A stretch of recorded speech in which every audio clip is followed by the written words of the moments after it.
I never thought I'd be the kind of woman telling a story like this. Jake and I had been married for 7 years, and for most of them I genuinely believed we were solid. We weren't flashy or overly romantic, but we had routines, laughter, and that quiet comfort you settle into when you think you've chosen right. He worked in tech, long hours demanding projects, but I respected that. We didn't need to be up in each other's business all the time. That's how adult relationships worked, or so I thought.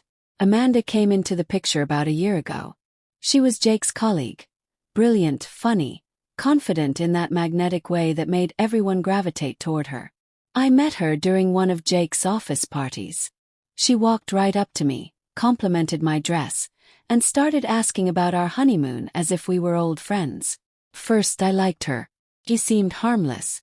Jake talked about her occasionally, always in the context of work. Amanda pulled off a miracle with that presentation, or Amanda stayed late to help with the pitch.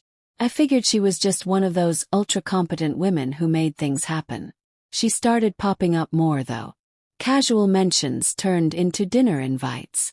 Once, she dropped by with takeout because Jake forgot his lunch.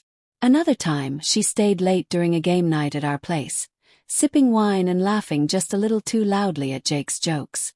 I remember how she touched his arm when he made a joke. Not in a dramatic way, but enough for me to notice. Still, I ignored the tiny twist in my gut. Jake didn't change overnight. It was gradual, almost invisible if I hadn't been paying close attention. He started sleeping with his phone on silent, face down. He blamed work stress for coming home later and later. Amanda's name was still in the rotation, always accompanied by praise. "She's just really dedicated," he'd say, or "she took the lead on this one." At times, it felt like he admired her more than me. I dismissed the thought, told myself I was being petty or insecure. There was this one evening, I remember it vividly, when Amanda joined us for dinner. She brought wine and joked that I was lucky to have Jake. She looked me dead in the eye when she said it. I smiled because what else do you do? But that night, when Jake thanked her for the wine in a text and she responded with a winking emoji, something inside me sank. Still, I didn't say anything. I didn't want to be the jealous wife. I didn't want to accuse my husband of something I couldn't prove. Looking back, it's almost laughable how many signs I ignored.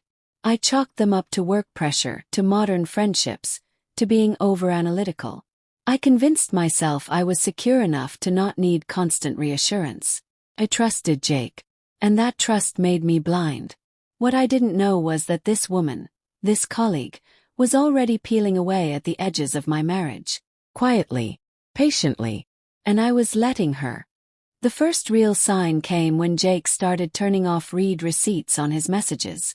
It was subtle, easy to miss, but it was unlike him. I noticed it one night when I texted to ask if he wanted dinner saved, and instead of the usual scene, it just stayed delivered. When he walked in almost 2 hours later than usual, he claimed the team stayed late to work through bugs in a deployment. I didn't question him. I wanted to believe him. Amanda's name didn't fade. It got louder. She was suddenly everywhere. Every story, every update, every casual reference. He called her Mandy once. Froze. He'd never called her that before, at least not around me. I asked about it, and he laughed it off, said that's just what the team calls her. I nodded, but something shifted. I began to feel like an outsider in my own marriage. He started dressing differently too. More cologne. Fresh haircuts out of the blue. He began working out again after ignoring the treadmill for over a year. I complimented him, tried to stay supportive. But it didn't feel like he was doing it for me. When I teased him playfully about trying to impress someone, he barely smirked. His eyes didn't meet mine. One Saturday morning, I heard him laughing in the kitchen. I walked in and saw him texting. He didn't notice me at first, but when he did, he locked his phone and said it was just something funny from a work chat. I didn't even ask who. I didn't need to. Amanda had been texting more frequently. Midday, evenings, even weekends. He showed me a meme once that she sent. Smiled. But I didn't laugh. Not because it wasn't funny, but because her tone in that message felt too familiar, too private. Not just friendly. My discomfort grew, but so did my denial. I told myself he was just close to someone at work, that it didn't mean anything. But I wasn't sleeping well. I kept checking his social media, which had become more curated, less personal. He stopped tagging me in anything. We used to post vacation photos, dinner dates. Now it was all work wins and vague motivational quotes. There was one night I'll never forget. He came home later than usual, reeking of perfume that didn't belong to me. I asked directly, and he said Amanda had sprayed something in the car that lingered. I stared at him. My stomach twisted, but I let it go. I wanted peace more than truth at that moment. I hated that about myself. I started keeping things to myself. My doubts, my suspicions. I didn't want to push him away. But in doing that, I pushed myself further into silence. He noticed I was quieter, maybe even distant, but he didn't ask why. He never asked. That's when I started to realize something was already broken. And deep down, I was beginning to understand the truth. I wasn't imagining it.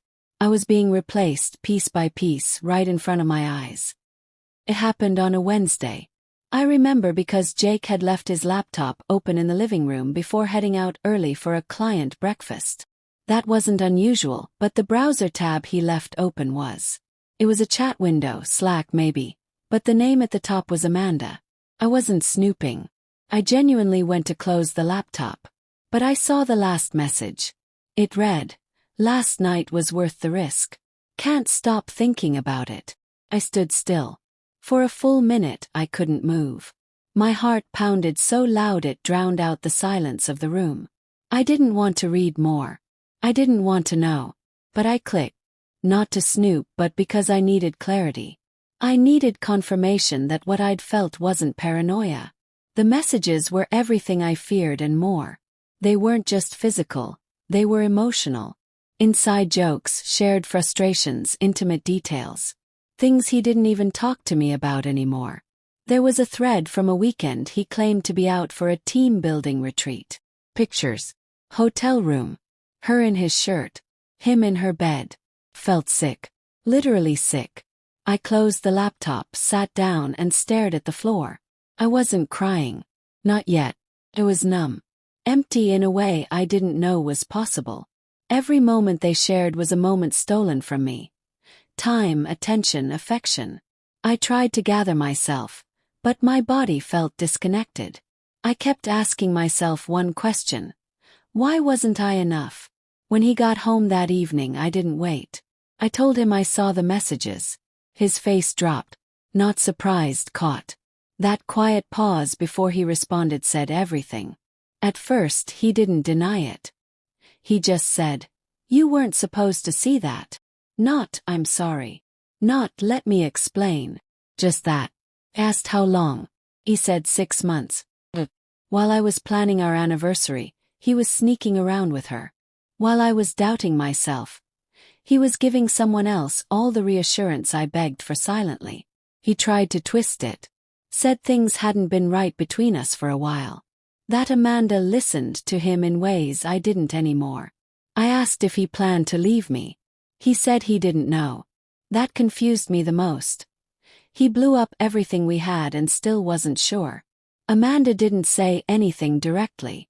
But a day later she blocked me on every platform. Like I was the problem. Like I was the obstacle in their story. The betrayal wasn't just in the cheating. It was in how easily they moved on, as if I were just collateral damage in their little adventure. I didn't scream. I didn't beg. I just walked away from the conversation. I didn't know what the next steps were. I only knew one thing for certain. My marriage wasn't a marriage anymore. It was a lie wrapped in loyalty I gave and he didn't return. And now I had to decide what I was willing to survive. The days after felt like walking through fog. Everything was muted. I didn't tell anyone at first. Not friends, not family. I couldn't handle the questions, the pity, the unsolicited advice. I needed silence. I needed to feel the weight of what happened without having to explain it to someone else. Every room in the house felt unfamiliar, like I was a guest in someone else's life. His presence lingered in everything, from the half-used bottle of his shampoo to the way the couch cushions were shaped. It was unbearable. Jake tried to reach out. He texted, called, even left a letter on the kitchen table. He said he made a mistake. That it wasn't love, just confusion. That he missed me. But it was too late. Once you see someone choose someone else while you're still standing there hoping they'll pick you, something dies inside. I didn't respond. Not because I wanted to punish him, but because I had nothing left to say that would matter. Eventually I told my sister. I cried for the first time in front of her.